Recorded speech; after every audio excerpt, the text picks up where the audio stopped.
আর এই মুহূর্তে সবচেয়ে গুরুত্বপূর্ণ খবরের দিকে নজর রাখবো। রেল স্টেশনে অগ্নিকাণ্ড, ভয়াবহ অগ্নিকাণ্ড রেল স্টেশন এলাকায়, এমনটাই অভিযোগ উঠে আসছে।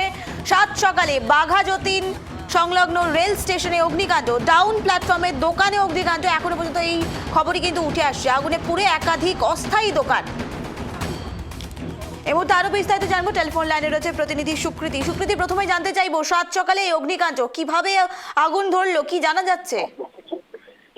সকালে বাঘাযতীন রেল স্টেশনে অস্থায়ী যে দোকান রয়েছে সেই দোকানে অগ্নিকাণ্ডের ঘটনা ঘটে সকাল 7টা নাগাদ। শিয়ালদা থেকে গড়িয়াগ্রামী যে ডাউন প্ল্যাটফর্ম রয়েছে সেই দোকানে আগুন লাগে বলে জানা গিয়েছে। আগুন ছড়িয়ে পড়ে আশেপাশের দোকানেও। একাধিক দোকানে আগুন লাগায় আতঙ্ক ছড়ায় স্টেশনে অপেক্ষমান যাত্রীদের মধ্যে। এবং বাঘাযতীন স্টেশনের 2 নম্বর যে প্ল্যাটফর্ম সেখানে জামা কাপড়ের দোকানে আগুন লেগেছে বলে জানা গিয়েছে। দমকলের প্রাথমিক তদন্তে অনুমান যে শর্ট সার্কিট থেকে আগুন লাগতে পারে। প্রায় 40 মিনিট পর আগুন নিয়ন্ত্রণে আসে এবং 44 মিনিট পর শুরু হয় ট্রেন চলাচল। এখন পরিস্থিতি স্বাভাবিক।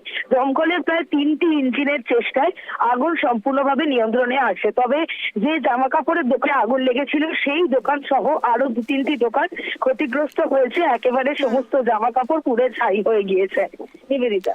সুকৃতি, জানতে চাইবে, এই ঘটনায় কি রেল চলাচলে কোনো রকম ব্যাঘাত ঘটে কি?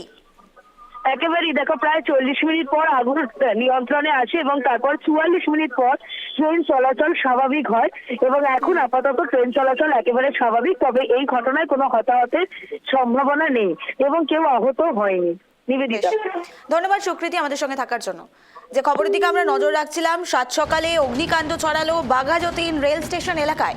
সোমবার সকাল প্রায় 7টা নাগাদ শিয়ালদহ থেকে গড়িয়াগামী ডাউন লাইন প্ল্যাটফর্মে থাকা অস্থায়ী দোকান থেকে অগ্নিকাণ্ডের সূত্রপাত হয়। মুহূর্তের মধ্যেই আগুন ছড়িয়ে পড়ে আশপাশের একাধিক দোকানে।